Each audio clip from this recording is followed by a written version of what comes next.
otherwise known as the Delightful Planner, and I'm back today with my promised 1 week update on my One Book July.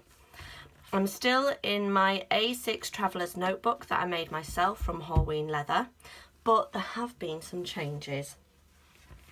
And typically it was just as I was posting an Instagram update saying how well my setup that I'd created for July was working so well that I suddenly went, actually wouldn't it work slightly better if, which is always the way, isn't it?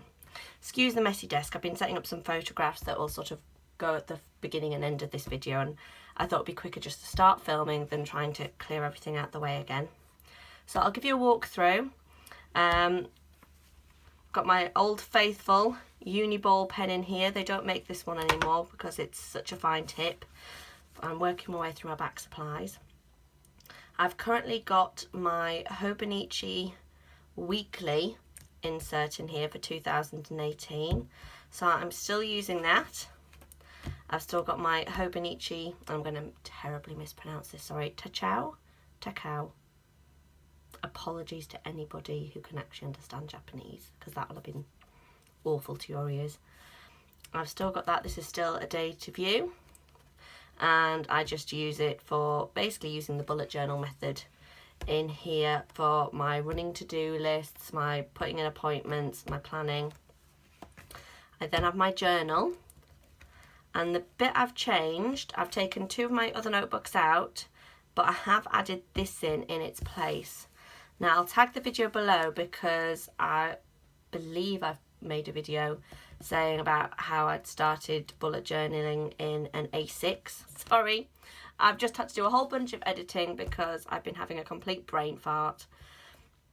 The bit that's changed that I've added in is I've taken out of my everyday carry personal size traveller's notebook, I've put my small Leuchtturm 1917 grid journal in here. And this is where I track things like my mileage. I put my shopping list in here, all of the collections like planning the kids' birthday parties and other events, and I put it all in this little notebook here, and it takes up hardly any space. But weirdly, when you go online, it lists it as an A6, and it's not an A6 because you can see there. Can you see? There is, what, about a centimetre shorter on width. It's approximately the same height-wise. But it's working out really nicely. I've also added in, I've made myself some little just bookmarks so I can keep my place on the current day I'm on in the current week.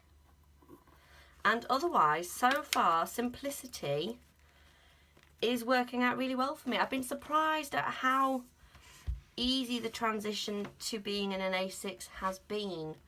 Especially on the day to view, because I've been so used to an A5 for so long, but we are in the summer months at the moment, and whilst I'm frantically busy at work, it's one of our busiest seasons, summer, it's very busy with things and events and activities that you have to do rather than a great big whole host of tasks.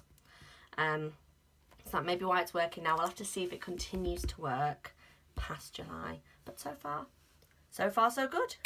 So what are you currently doing for One Book July? If you let me know in the comments below, I'd be thrilled to find out. Or if you're doing any videos as well, I'd love to find out and watch them as well. So if you've liked this video, please give it a thumbs up and think about hitting that subscribe button. Otherwise, I'll see you for a week 2 update next week. Bye bye.